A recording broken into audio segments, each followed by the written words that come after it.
दर्शक बंधु Odisha special news को आपण मानकु स्वागत। दर्शक बंधु आपण माने तो जानिथिबे ओडिया अभिनेत्री रिया दयाଙ୍କର विवाह संपन्न होई सारिछि एवं तांकर रिसेप्शन पार्टी रे अनेक कलाकार माने योगदान करिथिले।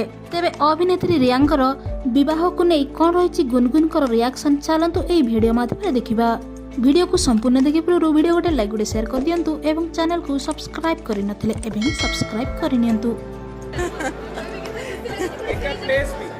नहीं प्लेस टा टिके एपट सेपट थिला माने जस्ट हाँ माने या आगु को बाहाई थिली but anyway I am super excited सेपटे एनिवर्सरी सेलिब्रेट करिछि एठी आउ जनकर लाइफ रो गोटे फेज आरंभ होछि स्पेशली रियांकर I am really very happy and मते तो डेफिनेटली एनिवर्सरी सेलिब्रेशन भीतर एटा भी मो पई सेलिब्रेशन हे गला so I wish her all the best तांका लाइफ पार्टनर को सहित लाइफ आहुरी ब्यूटीफुल हो ग्लैमरस तो तांका लाइफ अच्छी ही एबे आउ ब्राइट हे जो I wish all the best.